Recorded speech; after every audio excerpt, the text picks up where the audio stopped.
Under Center podcast. This is a joyous day. The Bears on the lakefront defeated the Tennessee Titans 24-17. I think a lot of us had the final score, but we damn sure didn't know how both teams were going to get there. The Bears defense carried the day along with the special teams in a Herculean effort to snatch victory away from the Titans. Bears quarterback Caleb Williams was 14 of 29 for 93 yards and a rating of 55, but no interceptions, and he could have thrown a couple. Let's start off there right away, guys. There was heat and pressure up the middle. You had Simmons and sweating it through, and they had our boy Shelton on his backside. But starting with Caleb, your thoughts on Caleb's performance?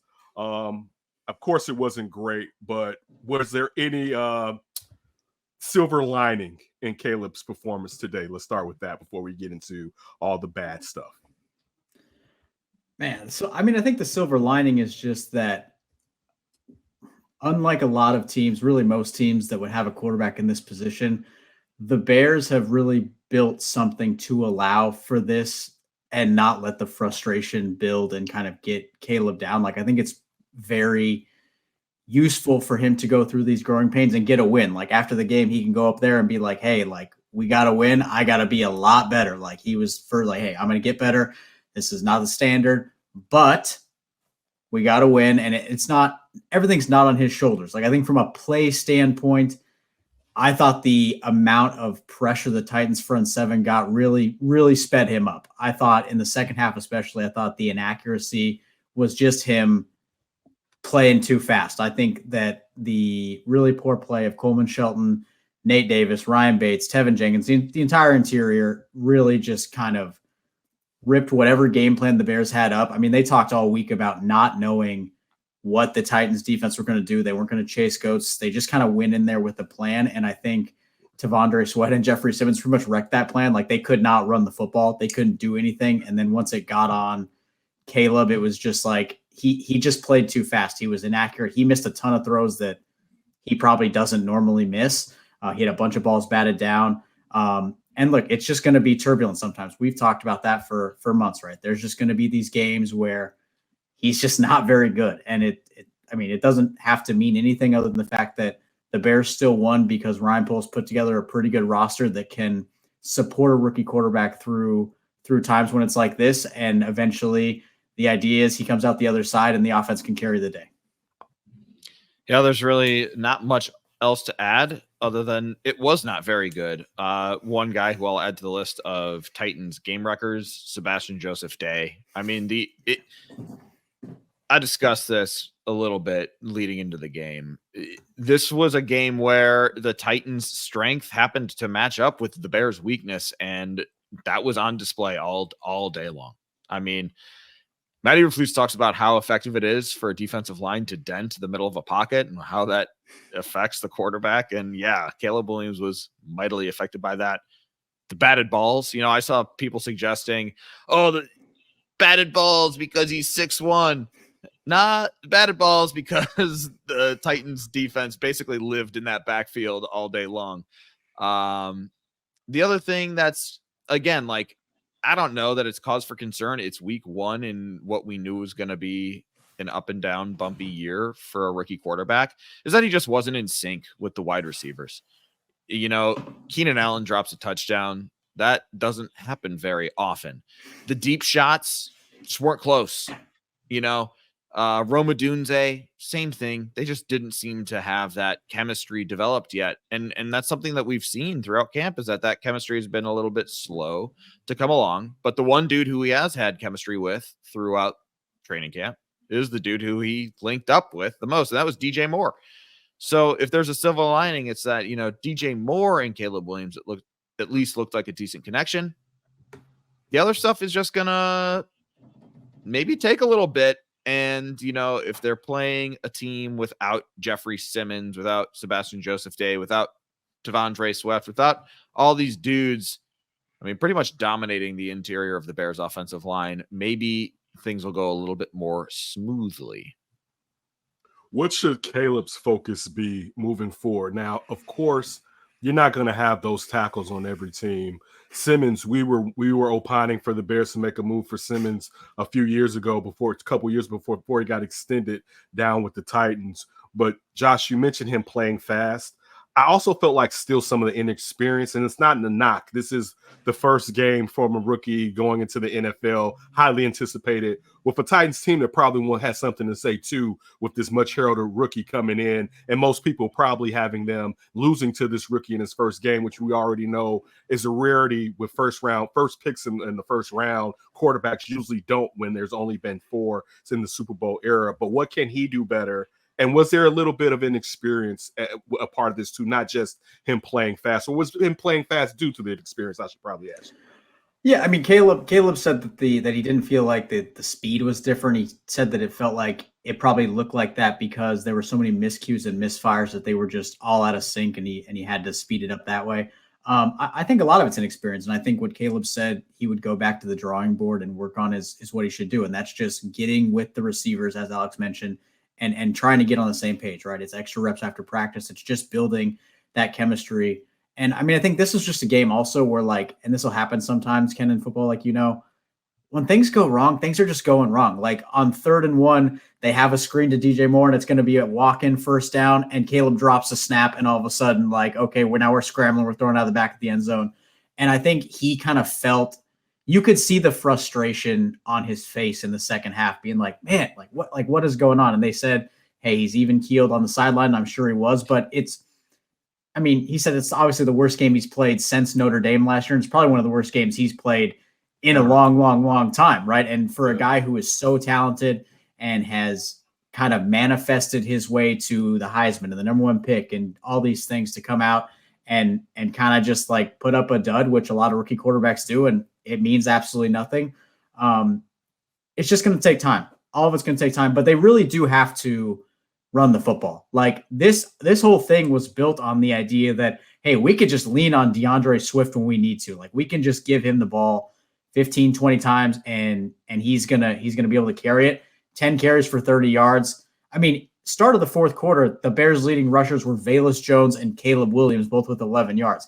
That's not going to get it done with any rookie quarterback. You have to take the pressure off him, especially in games when you don't block a punt for a touchdown and you don't get a pick six when Will Levis just, has an out-of-body moment and just flings it up backhanded. So they got a lot of work to do, but like we talked about, it's just going to go up and down all year. And the idea is just when the season ends, you're in a good spot for next year. I'm glad you mentioned the run game because that's something I was going to bring up is that, it's tough for any quarterback, let alone a rookie making his first start to win when your number 1 guy is 10 for 30. And by the way, 20 of those 30 yards came on that one rush in the fourth quarter. For a lot of that game, DeAndre Swift was averaging less than 1 yard per carry. I don't care who you are. You're not going to get a lot done when that's when you're at 2nd and 10 and 3rd and 10 constantly. And it was worse than that at times because they were getting behind the sticks. There were some pre-snap penalties. There were the holdings. So in terms of what Caleb can do, in addition to the getting on page with the wide receivers, clean up the pre-snap stuff. That's part of the quarterback. He has a hand in that. The holdings are maybe less his fault. Hard to say. But there's that. And if we're looking for another silver lining, you touched on it, Kenneth, right at the top. It's the no turnovers. And this is one of the things that made Caleb Williams so great at USC is he so rarely throws interceptions. And he maybe got away with a throw today that could have been picked, but he did get away with it.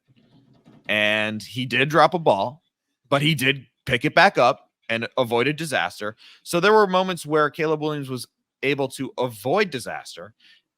And the Bears winning the turnover margin was obviously a huge, huge, huge reason. It is the reason why they won this football game. Caleb Williams did not throw the interceptions. Will Levis did. Bears win. So if Caleb Williams can continue to take care of the football while he makes these improvements, they'll be okay. They'll be on the right track. Titans 16 first downs, the Bears 11 third down conversions. Titans 3 of 14, the Bears 2 of 13. We mentioned rushing yards, net yards. The Bears had 84. Titans had 140 passing net. 104 for the Titans, 64 for the Bears. My guys just talked about penalties. The Bears had 7 penalties, 455 yards with 1 turnover. I think the biggest thing was time of possession, 34 at point 53 minutes, 34 minutes, 53 seconds for the Titans, 25 minutes and 7 seconds for the Bears. This was a lucky game in a good way, that the team was built where they could pull off some mess like this with an offense that wasn't getting things done. I want to get to the passing in a minute, but I want to stick with the run game, guys. And this, I don't remember post game now seeing the reporters in the locker room since before COVID hit. Is that this year where they post game that you guys have been back up? I don't remember seeing like the Bears have video from. I felt like, am I wrong? Correct me if I'm wrong. We've been in there. Yeah. Okay, just making sure. What running wise? How much of that comes with the offensive line play? Because if we're talking about between the tackles and you're talking about the dent that those tackles were putting in that offensive line, there's not a lot of running that you're going to be able to get away with. But also, I want to say this. And if this question was asked, why didn't we see the change of pace? And I know it's not the same because the Swift is pretty fast too, but we didn't see Khalil Herbert. Was that due to the fact that he was now in kick return because Velus, for some odd reason, was back there and muffed a punt and then kicked it to the opposing team? Why didn't we see Khalil Herbert? We saw Travis Homer being the change of pace guy instead of DeAndre Swift. No, it's a good question. It's a question we'll probably ask. We can ask Flus tomorrow. I think the thing is, though, I mean, they gave Herbert, I think when he come in the second or third drive, he got a first down, and then we didn't really see him again. And I think it was around that time that the Bears just kind of like, they didn't abandon the run, but they really, like, I think they got a sense about the third, fourth drive that, like, they were just not going to be able to line up and do it. So, like, the change of pace back, I don't even know if that, like, I don't think that's going to do anything. I think they, like, honestly went into the locker room at halftime and pretty much scrapped whatever game plan they had put together. You know, they went no huddle in the third quarter, just trying to get stuff going, right? We got to find a way to move the football. And, you know, when Ryan Bates is getting put into the turf by Tavondre Sweat and Nate Davis looks like a turnstile, there's just no rush lanes. Like there just wasn't. I mean, Velus Jones might be the most physical back. He had 11 yards. Like it was just a game where, like, if the offensive line is not going to block at all, like the interior, if they're not going to do their job at all, they're not going to run the football. It's just not going to happen. So I think they just scrapped it and tried to find a way to manufacture a way to move the ball down the field with screens, with short passes. And then, as Alex mentioned, when you get the holding calls, you get the pre-snap penalties. I mean, they finished 2 series at 4th and 30. They don't have a play for 4th and 30. It just doesn't exist, right? The good old 4th and 30 play, Josh? Yeah. Caleb's taking a 19-yard sack to get out of field goal range. Like, that's not good, right? So it's just, like I said, it was a lucky game where pretty much everything that could go wrong went wrong on offense, except for the interception that should have been, because he missed DJ by like 3 yards, and they are very lucky that wasn't picked off. You know, you say lucky game. I'm going to be good vibes only. One more time here. One more time for you. I'm going to be good vibes only. And spin it as maybe this is another signal that the Bears have turned the page from rebuilders to, you know, competitive football team. And it's something that we've been talking about, you know, is this team ready to be competitive? In the past 2 years, 3 years, this is a game that either the Bears look like the Titans, where they dominate for 58 minutes and then lose, or they get dominated as like they were today. And then there's just like, you know, they fight back a little bit and come up short. But over the past 3 years, this, you know, is an easy Bears loss. The Bears lose this game pretty much every time in the past. But now they have this super talented roster filled with a ton of playmakers on defense, and their special teams looks like a strength, right? And they're able to lean on those strengths and come up with those plays and get a win. And they beat a team that on paper they're supposed to beat. And, you know, is it lucky? I mean, yeah, like things went their way. As much as things did not go their way, things also did go their way, right? With Will Levis hucking it up.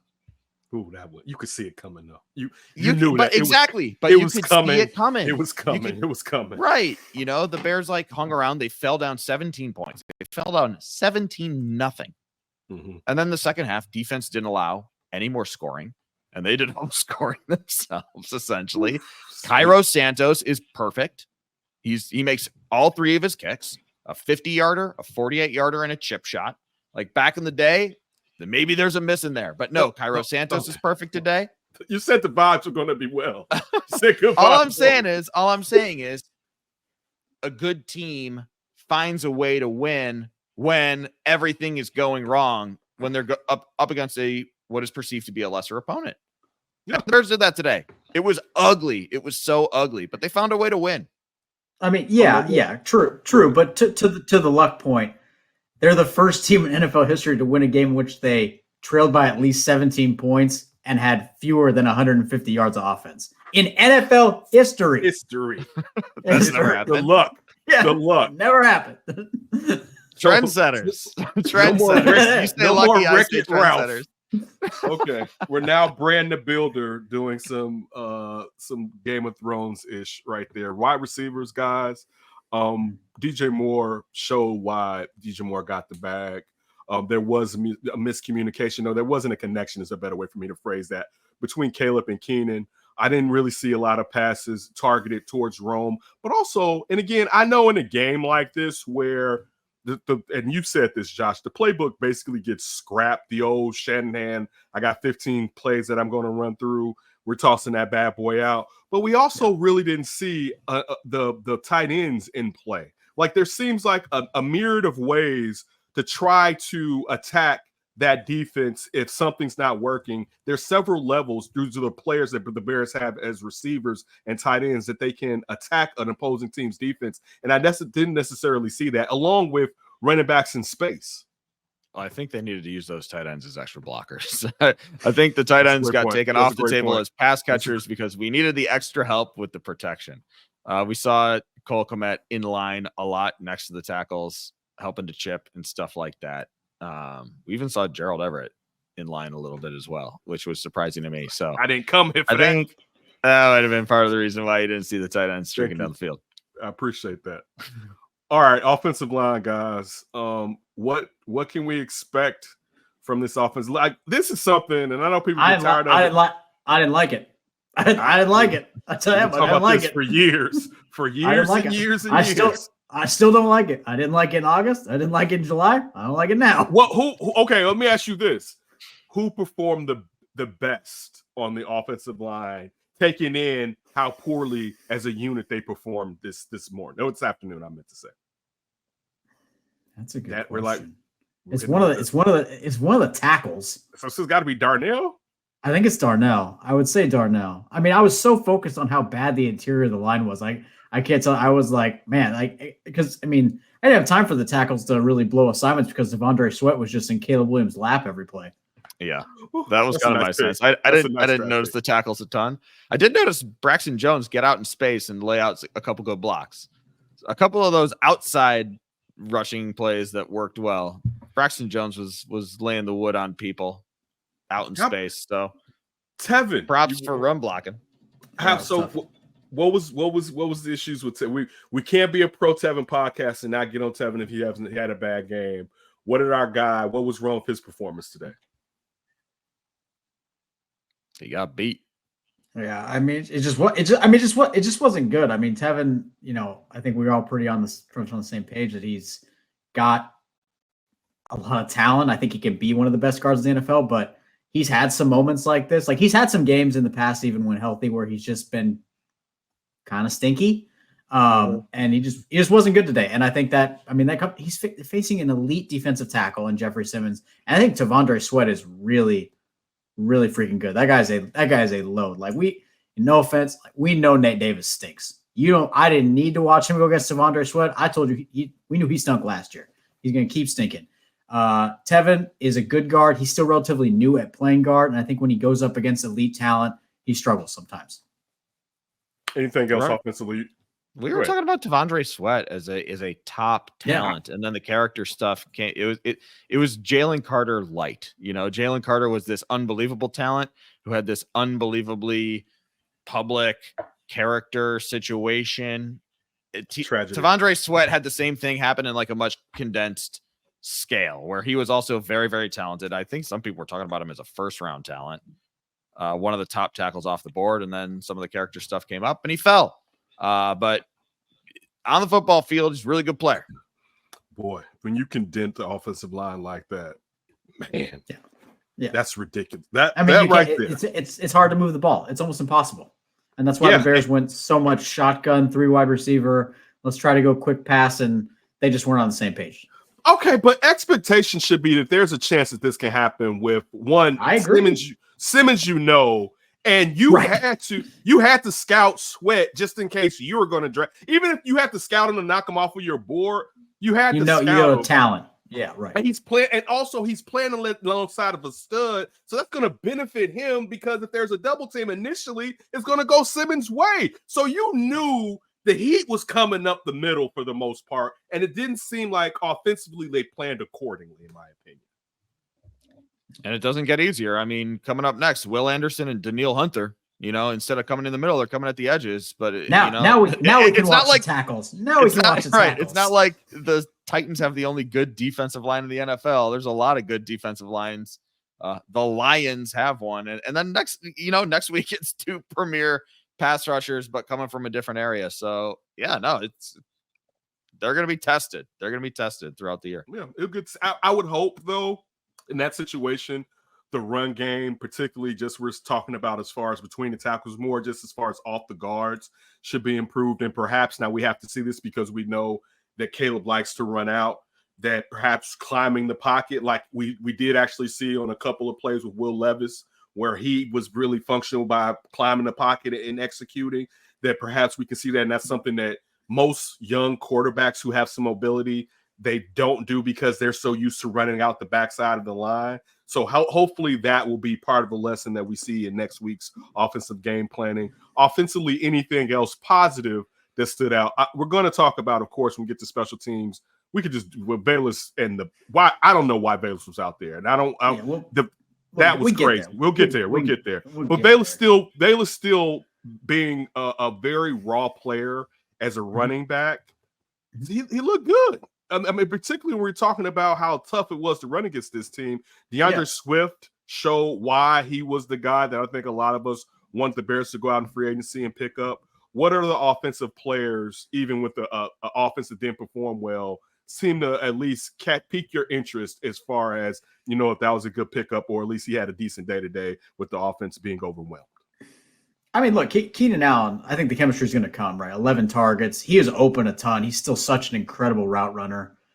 He spent, all preseason torching DBs. I don't think that's going to change. I think once him and Caleb get on the same page, as long as the health checks out, I know he was limping after that deep shot, and we didn't talk to him after the game because he was getting treatment on the heel, I assume. So as long as he's healthy, I mean, I remain incredibly impressed with Keenan Allen being able to do what he does at 32, and I think he's going to be a vital weapon. We talked about the tight ends. I know they were into block a lot, but I mean, Gerald Everett out snapping Cole Kmet kind of caught my eye. It's kind of just an interesting nugget to kind of monitor, given how well-rounded Cole is and how Gerald is not a blocking threat. So that's just something to monitor going forward. One thing I'm curious is what does the active roster look like next week? Because I think Tyler Scott is actually a guy who's had good chemistry with Caleb Williams. When it's been clunky, he's actually been able to connect with Tyler Scott on some deep balls. And that's something this offense could use because they really didn't have any big chunk pass plays. Maybe one intermediate one in the middle of the field. So I'm interested to see if Tyler Scott gets a jersey. That was a surprise for me. I talked with Tyler after the game, just being like, yo, what's up? And he basically was like, I had an inkling this might happen. And it comes down to special teams. It comes down to special team stuff. He's not the special teams contributor that the Bears thought Velus Jones was going to be, that DeAndre Carter is. Now, we do know that the Bears do like Velus Jones on punt, like cover team, and like on the return team as I don't know the exact name. It's not the jammer, but he plays a role in the punt return team, kind of in line as well. So they like him at other special team spots, even when he's not returning the ball. Whether that's enough to give him a jersey, I don't know, especially if Roshan Johnson remains hurt. and Khalil Herbert remains in whatever doghouse he might or might not be in, I have a lot of questions. But Tyler Scott is a guy where I'm like, hey, maybe put him out there to take the top off of a defense because he's had a little bit more chemistry with Caleb Williams than some of the other guys like DeAndre Carter. I mean, if you're Tyler Scott, aren't you just asking in practice this week to catch 100 punts? Yep. Just be like, just let me catch 100 punts. Just let me just get really good at it so I can get on the field. Because if all Velus has to do to get on the field is pretend he can catch a kick, let me catch the kicks, and then I can actually be a weapon on offense. One more thing. I'm good on guard platoons, any sort of offensive line platoons. I know that Nate Davis has been hurt and Ryan Bates is back from a shoulder, and that was the explanation for the platoon keeping them fresh. Pick 5. Go find 5 and stick with the 5. If you think Nate Davis is bad, then just don't play him. Just don't play him. You have to play him now, though. If we're looking at the returns from center, I mean, listen. Well, look, yeah. I mean, you're talking about moving Ryan Bates to center? Well, yeah, we're moving Ryan Bates to center. We spent all of August getting Caleb Williams covered with Coleman Shelton, and we got your center blown up.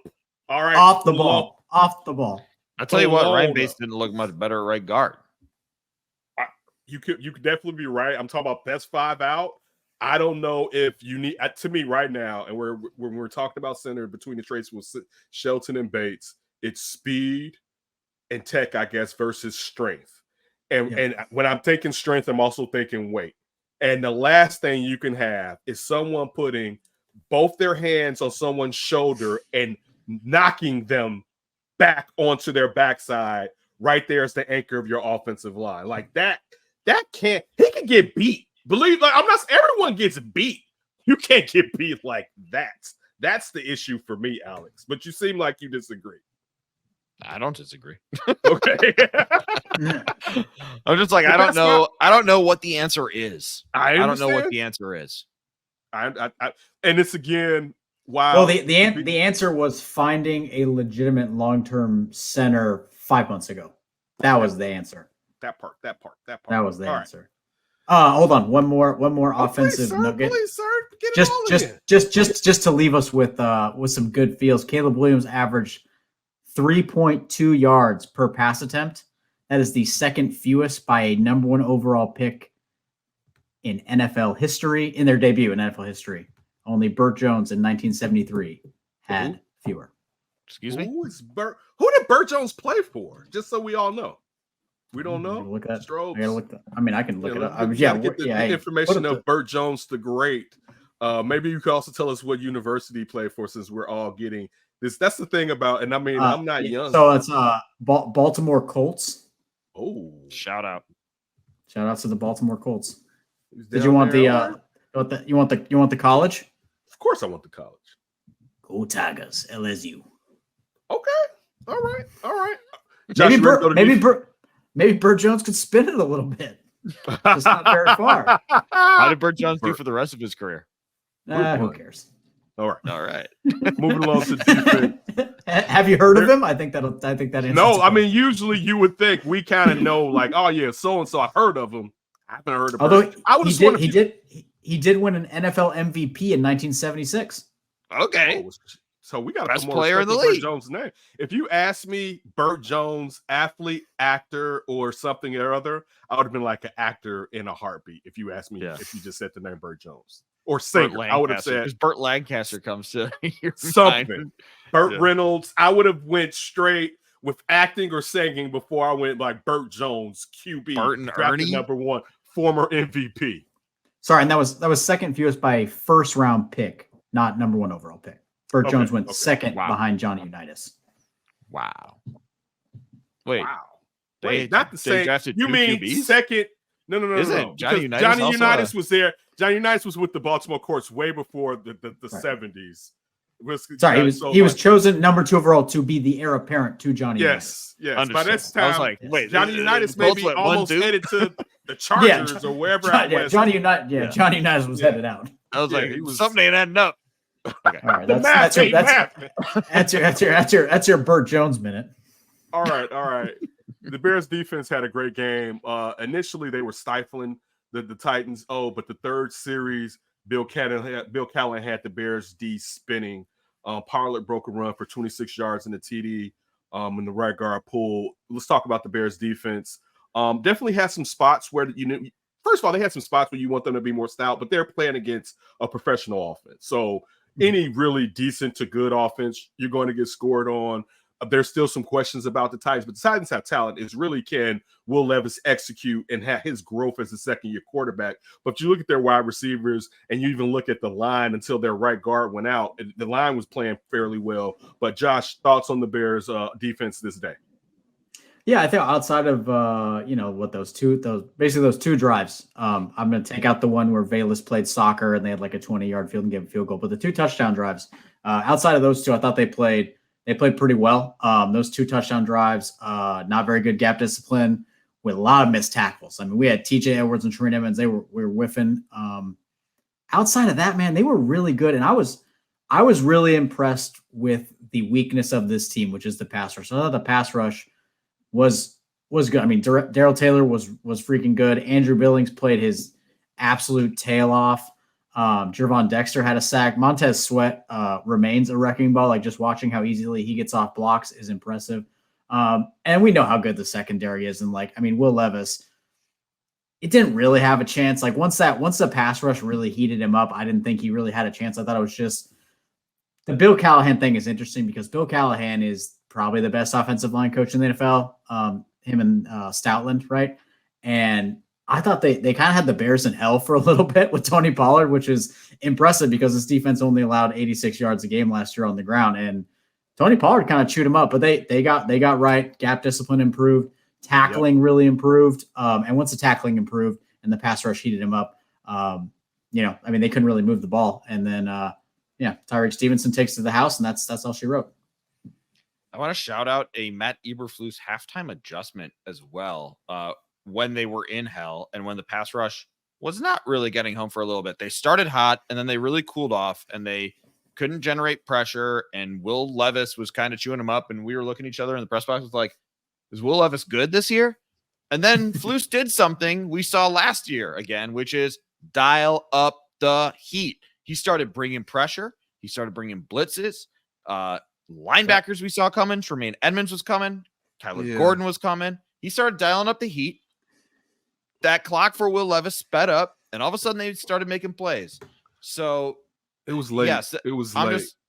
Mr. Anderson was at us talking about the draft today, and I usually don't do it during the game because he was like, they should have drafted edge rush, and I'm just like, no, they need to create. Like, I didn't understand in the first half, and you don't have to. All you have to do it is like twice. You don't have to become Greg Williams and just send the kitchen sink every down. But once that's awesome. That's awesome. That's awesome, though. Well, look, just the thing is this: when you have these defensive backs, and we know that the linebackers were whiffing, but the coverage ability of, let's just say your center fielder and Tremaine Edmonds, right? You have his coverage ability with those defensive backs. What's the point of having them if you can't send an extra man? And then you saw as time went on that they got tired. The offensive line got tired. Their right guard went out. You were able to just send 4, and you were able to mug and show that you were blitzing and then get back into coverage. But sometimes, some teams, you're not going to be able to wait till the second half to be like, yeah, I'm going to send some heat because I want to stay with it. No, sometimes you're going to have to use a little bit of that and send an extra man earlier in the first half. That's just for how I feel. Right. So Kenneth wanted it a little earlier. You wanted it. I like mine a little earlier, not the third quarter. Yes. But you're 17 the point remains, 17 points in the first half. Make that adjustment again. This isn't a you thing. I'm not putting. It's not even a halftime adjustment. I'm not getting to him. Like for me, usually a halftime adjustment would be, how are they getting this guy open? Let's figure out how to stop this guy from getting open. Or how are they beating our guy? Flip side, how on the blitz do they keep getting to this guy or this? You already know. If you're not getting there with 4, you better do something. And you learned last year. And of course, you can use the excuse that Montez Sweat is Montez Sweat. But even with that, there's only so much. And then where it comes to, it's because Darrell Taylor had 2 sacks this game. the one trick pony you need. I thought the trade was a good trade. You needed a young one trick pony. Yannick was not going to be the guy. You got that in Taylor, but you also got to know, since you don't have another stud as of right now, not to say that there's nobody on this roster that can't. We saw DeMarcus Walker show some flashes or whatever. He says he's healthier. He says that he has more spring in his step this season, but you're going to need some time to dial up a little heat. I'll just say this. You should dial up a little heat just so when you send the mug, it scares them a little bit more. You know, just do it. Just do it. I have this. Let me show you it. That's it. So now we know it's there. No, they've done it. It is on tape. Also, we got to give DeMarcus Walker some flowers too. I don't think he showed up on the stat sheet as much, but he created some excellent pressures. And I believe he was the dude who was really in Will Levis's face on the. Oh yeah, he was the one that got. Yes, he was the one that got him. He got him, and then got up and was ready to block for Tyreek Stevenson. Yeah, in case anybody was following him, which they were. Yeah, that one. That's I think why we all were saying, if you had one more guy, all these guys will fall into place. You know, because now there's enough talent here. And it doesn't have to be a guy that's like, he's an all-star. It just had to be a guy that always gets 8 sacks. Like, if you just had that guy, a hot 7. But I want to ask, sticking with that, what about the 3 technique here? And, of course, we got to give Andrew Billings his props. But what about Javon Dexter? How did Javon Dexter look to you guys in this game? He had a sack. What was your impression of how he performed today? I thought it was kind of up and down. You know, it kind of with the rest of the defense. There were moments where he felt them, and then there were moments where it was the parting of the Red Seas in the middle, and Javon Dexter was a part of those guys being parted, and Tony Pollard, you know, running wild, or Will Levis running through those B gaps for big gains. You know, when Will Levis is running through that gap, it's Javon Dexter who has probably been vacated in some of those cases. So I don't think he was bad. I don't think he was phenomenal. I think he was fine. He was solid. He made some good plays. He made his presence felt at times. And then there were times he got beat and the Bears got gashed. Yeah, I mean, he had a sack, 2 quarterback hits. Just not as impactful as the Bears need him to be, right? He just remains a guy who he flashes and you see it and you're like, hey, there it is. And then it goes away for a while. And then another quarter goes by. You're like, hey, there it is. And then it goes away. And I think it just really re-emphasizes how important Andrew Billings is to this defense. And that's why they are having him play nose, play some 3 technique, really do everything. And they really need Javon Dexter to be better because they are going to wear Andrew Billings down.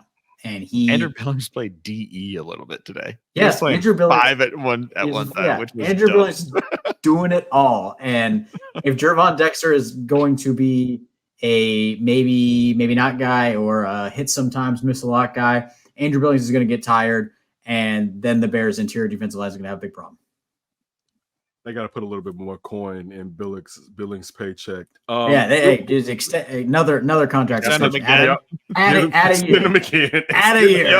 Add a year. Give him something for all this. Drew the false start too. The move, it doesn't just work on the Bears' offensive line. It also worked on the Titans' offensive line. That's 5 yards, baby. That's 5 yards. When can we perhaps expect Zach Pickens to be back? Not saying he's a world beater, but it's another body. I don't know if we're back this week. I mean, the Bears didn't sound optimistic late in camp that he'd be ready for this game, so we kind of knew he'd be inactive. He's got a groin. Those can be kind of finicky.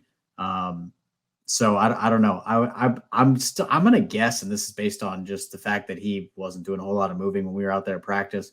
It's probably not next week, maybe week 3, but just depends. And I mean, with the defensive line, all the talk about Austin Booker didn't even really play. Yeah, just completely 7 snap. Now on ice, rookie. We don't have time for that right now. We got. Flus didn't even need to try to find the hot hand. He just was like, I was gonna play Darryl Taylor. Darryl Taylor was the hot hand. He turned out to be the hot hand. But we didn't have to try to find it. We just no, it's him. It's this guy. It's 52. Yeah, on clear passing downs. That's the reason why you brought him in Let him go to work. If he's not in the 3-4, put your hand down, go up. That's all you're doing. Ears Just back, go. Yeah, unless it's a Russian quarterback and you got to contain. If it's a statue, and Will Levis can move, but just get your ass upfield, basically. Right. Any other? JJ, of course, almost had 2. Even though that first one, Will Levis should have been a touchdown. Will Levis totally messed that one up, and JJ was able to recover Jalen Johnson, but he did get an interception. The thing, let me ask you guys about this. Of course, Jalen Johnson's performance, but it's expected. But Tyreek Stevenson had another up and down game, but the up was better than the down, basically, where you were able. He's always going to get picked on right now until he can show that he's more resilient and send guys back to the other side to Jalen Johnson's way. But your thoughts on Jalen Johnson and Tyreek Stevenson, who basically who won the Bears the game with his interception and his pick 6 to take it to the house. Yeah, I mean, I think Jalen, if I had to pick who I thought the team MVP would be this year, I would pick Jalen Johnson. I think he's primed to have another incredible season. I think he's incredibly motivated, as all great athletes are, by small slights like second team All-Pro, not being on the top 100 list, things of that nature. I think he's taken his game to the next level. And with Stevenson, the Bears don't need him to be Jalen Johnson. The boom bust aspect is completely okay as long as the busts are limited. He's going to get beat, and that's fine. He takes gambles. But he's also a big play guy, and if he's going to be that big play guy when he gets targeted a ton, that's fine, as long as he's not getting beat for 11 catches a game when Mike Evans gave him the what. If he's getting beat for 1 touchdown by a Quancro and then gets a pick 6, okay, cool, that's good. And then people are just going to keep not throwing at Jalen Johnson because he's one of the best corners in football. So I still think the secondary is one of the best in the NFL. Tyreek's got growing to do, but he's super talented. He's got all the tools. You just got to put it together. I have nothing to add. Third phase, guys, special teams. Listen, DeAndre Carter was doing his thing today. All right, with punt returns and that kick return for 66 yards. The Bears, Torrey Taylor had a nice kicking punts. He was very good at the distance that he could with punts in the hang time. You had that muff punt. It's funny mentioning Tyler Scott because I knew Tyler Scott was a clean scratch, but the time it really stood out was when the muff punt with Velus, where it was just everything was going downhill because the first thought was muff, and then when you see the kick, it was like, oh shit. But special team starts. And also shout out to Daniel Hardy with the block punt, and them talking about that. I believe Tyreek Stevenson was talking about that they had planned for that all week, and of course Jonathan Owens, who got hit with Jonathan Biles during the telecast. I was like, wow. Did they really? They called him Jonathan Biles. They hit him with the Biles. That's tough. Why? The Sanchez did him like that? Yes, I believe it was. Not, of course, it wasn't our guy. All right, no, it wasn't Adam. It wasn't Adam. It was Sanchez. A trooper. It was a Sanchez. Hit him. I was like, whoa, don't do my man like that. But anyway, thoughts on the special teams, guys?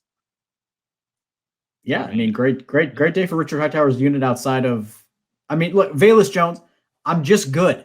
I'm good on the kick return stuff. I'm good on the punt return stuff. If they want to use him as a running back for 4 carries a game, okay, but I'd still rather just have DeAndre Carter doing the punt return, the kick return, and make Tyler Scott active. I don't see the value in Velus Jones.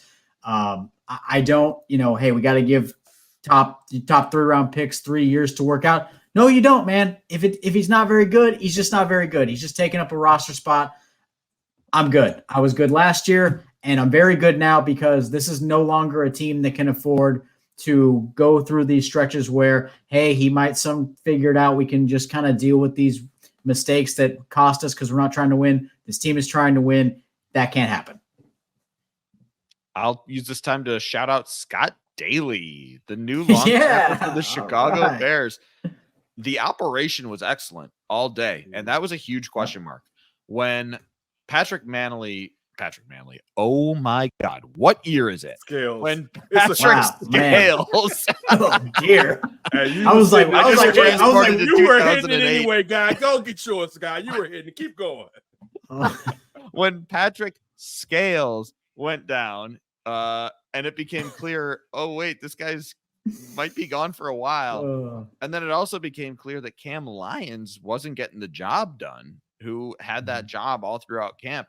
That became a huge question mark because special teams, I mean, that is such a precise operation. It is so minute. It's so exacting that everybody's got to be super dialed in for things to go right. And everything went right today. There were no issues with the snaps, with the holds, with the whatever. We already said it. Cairo Santos was perfect.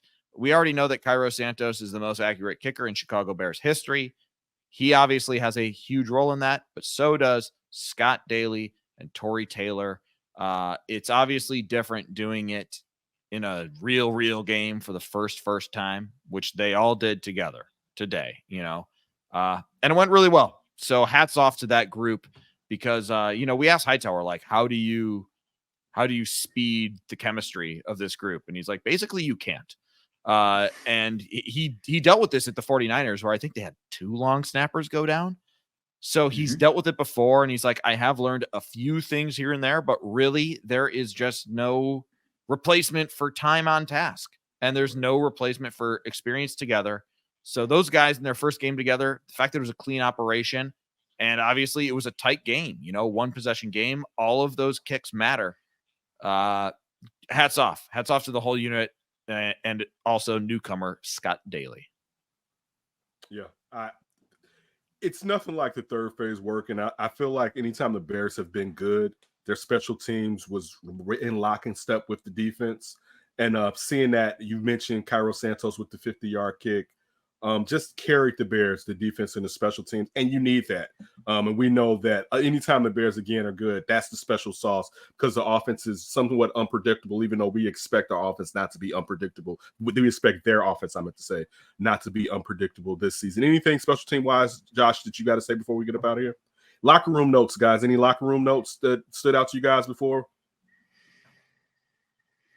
I asked a lot of guys basically on offense. I talked to a lot of the offensive players like, hey, does it take a little bit of the pressure off knowing that you guys can have a huge dud like this and the defense and special teams can still win you a football game? Like, do you feel better knowing like, okay, we have some time to figure this out. They are that good. And to a man, they were all like, no, it doesn't. No, it does not take the pressure off one iota. We know we need to get this done now. Like, we got to get this figured out ASAP. It is a luxury that we have this excellent defense and excellent special teams that got us this win. But there's going to be a day when they don't got it, when they're up against a really tough opponent and they don't give up 17 points. They give up 24 points. And we need to hold up our end of the bargain, and we need to do that sooner rather than later. So I thought that was interesting that, I thought it would be nice to be like, okay, we got a little runway here. The defense can carry us a little bit. No way. They were like quite the opposite. No, you always want to do your job. You never want. I mean, it's comforting you didn't lose, but it's never where like, yeah, you didn't help us. Like, that's never the greatest feeling, I would say, just in general. Did we learn anything today? Did you learn anything, Josh, about this team today in this small sample size? No, I mean, not really a ton. Like I said, I think when we opened, I think that what Ryan Poles has built around Caleb Williams, while not perfect, should allow for him to get better and for this team to be competitive at the same time, which I think is pretty rare with a rookie quarterback.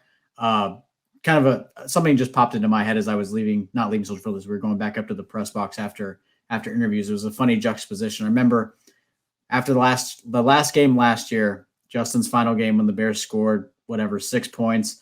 They lost to the Packers. There were people outside chanting, "We want Justin." Today, once again, the Bears scored no offensive touchdowns. They scored no offensive touchdowns, and people were chanting, "Green Bay sucks" at Soldier Field as they were leaving, which I just thought was an incredible just glimpse into the excitement that has kind of been delivered by a guy who threw for 93 yards. I think he's going to be good. I don't think we learned a lot. I have no grand takeaways from Caleb Williams' first start. There's going to be a lot of rough moments, and I'm sure there's going to be games where he throws for 300 yards and 4 touchdowns because I think that's the talent that he has. I learned the defense is really good. Can I get in the weeds one moment real quick that I thought was cool? Because I talked with Andrew Billings about him playing DE. DeMarcus Walker called that, which I thought was really interesting. And Billings was like, yeah, that was D-Walk's call. And I was like, what?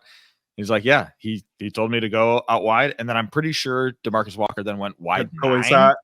Oh, no, I think he went wide 9. Hold on. Wait. I'm not positive. I'm not positive on that detail, but I think that he pushed Walk to the 5 and then he went 9. I could be wrong. He might have gone in. I got to rewatch it.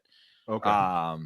Because it was happening so fast. It was like, wait, Andrew Billings is at DE, and then like the snap was happening and the play was live, so I kind of missed it. And then I was like, D-Walk called that? And he's like, sure enough, yeah. And then I talked to the two of them kind of at the same time about it. And that just comes down to trust. They're like us on the defensive line, and now the two of us where we have this chemistry and we do have this rapport. We've played some games together where if he says that, I'm just going to trust him and I'm going to do it and it's going to work. And it did work because DeMarcus Walker generated a pressure on that very snap. So he was like, yeah, man, D-Walk called it. I listened. It got the job done. We trust each other in those moments where if somebody says something like that, we'll respond and we're going to trust the other to get the job done. And sure enough, we got the job done in that snap. And I just thought that was so cool. Like such a cool microcosm of what's going on with the defensive line in those sometimes weird and wacky moments. All right, everybody. Under Center here on NBC Sports is winding down at the end of this month. It's been a great time for all of us, but as far as the three of us right here, this will be the last time you see the three of us on this show together. A gentleman that I guess I've been with on this show since March of 2021, when Eric Strobel, Alex Shapiro, and myself filled in for all the former hosts that ran this show. Cam and JJ, Lawrence, everybody that came prior to us and set this up for us to be able to step into this space.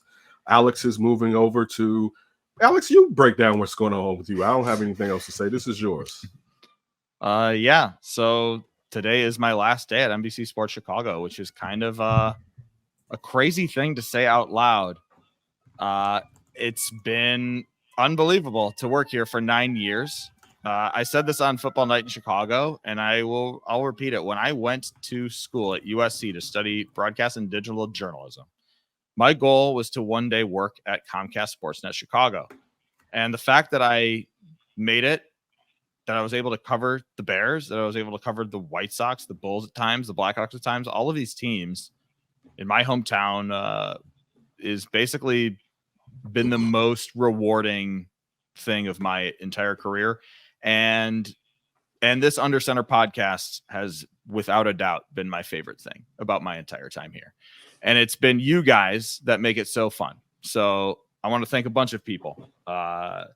First, Claire and Tony. Without Claire and Tony, Claire Philpy and Tony Gill, this show doesn't happen. They're the ones that make it go. We would not be able to do it without them behind the scenes, editing, producing, scheduling, literally making the links for us to click in to do this room. Everything Podcast that studio. happens. Yeah, everything happens because of Claire Philpy and Tony Gill. So thank you to the two of them off the top. You two guys, Kenneth, you've been my guy since the Russ Talk days, the fearless leader, the straw that stirs the drink, the Russ Talk days. And then Josh, we knew we were gonna dodge that one. I'm sorry. Please go ahead. You're right. Josh, you've been like the most excellent co-host, co-panelist, and I don't know. We've had so much fun. We've had so much fun doing this, the three of us. Our past dudes, Strobes, we're always calling out for Strobes with the stats and with the history and with the everything. Strobe's just such a great guy. He has moved on to greater things within NBC Sports Chicago and is still the wonderful person that you remember from back in the day. And of course, Adam Hogue. Like, Hogue was a phenomenal co-host as well. And I learned so much about football from Adam Hogue and about how to do this. I learned about from Adam Hogue, which also brings me into another former guy, David Kaplan and Lawrence Holmes. Those are also dudes who I've learned via osmosis and also from very real advice that they have given me about how to do this thing They were excellent hosts of this show. They have each given me wonderful tutelage in my young career. So thank you to the two of them. Got to mention JJ and Cam, as you said, the dudes who were the stewards of this show before us. It's unfortunate that NBC Sports Chicago let them go. And, you know, I don't think any of us wanted this opportunity because they left, but they built this audience for us and they did such a great job. It's been an honor to take it over for them. And then also got to shout out John Moon Mullen, like one of the OGs, RIP. He was a great guy. When I first started at NBC Sports Chicago as a video editor, he was the Bears insider. And again, a dude who, just talking to him at company parties, I learned so much about what it takes to be an NFL reporter before I had any idea that I would be an NFL reporter one day. So John Moon Mullen, a real one. And then Michael Allardyce, the guy who put us here, who put us in this space. Michael Allardyce was such a great boss, leader, mentor. He gave me this opportunity as a video editor. He gave me this opportunity, and I'll forever be thankful. I would not be here today without the opportunity that he gave me. And then same to John Shipman, who put this humble program on the airwaves, who said, yeah, have a TV show, and gave us that runway. So there might be people I'm forgetting. If I am, I'm sorry, but a lot of people went into this, and I feel like I've grown more doing this than I have doing anything in my entire life, not just professionally, but as a person. It's been a joy. I have truly loved it so much. I have every single episode looked forward to joining you two gentlemen and talking about the Bears, just shooting the breeze about the Bears. I can't believe it. So Kenneth just said in the chat, close it out the show. No, man, you got to close out the show. It's only right. You're the co-host. So again, from the bottom of my heart, thank you so much. It's been a pleasure. And now I am going to kick it back to our fearless leader, my host forever, Kenneth Davis, to close this bad boy out. Take us home, Katie. Take us home. I just want to thank y'all, but Alex, you know you mean a lot. So it's going to suck not being around you and talking to you, even though we still have phones to communicate. And I wish you nothing but the best. And everybody that's transitioning from NBC Sports that have found a spot and have not found a spot, I only wish you all to find something as far as, one, financially, and then happiness too, because you still need the money to be happy. But really, everybody, we're still Josh and I are still going to be here towards the end of this month. So we're still going to be providing content that Tony and Claire are going to be having us up to snuff and ready to go and everything popping. But we do appreciate the time that you've all spent with us, and we will see you later on this week to preview the game with whoever we have from the Houston. I can't remember who we have coming in for Houston. I'll preview the game, and of course, whatever happens with the game, we'll be right there to tell you and to talk about that, Josh and I. So we will close out the month, but we appreciate Alex, and Alex, we look forward to seeing you whatever you do down the line, my guy.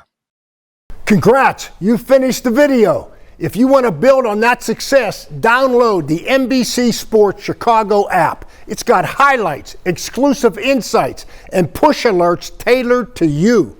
Everything you need to be a real Chicago sports fan. Download it now.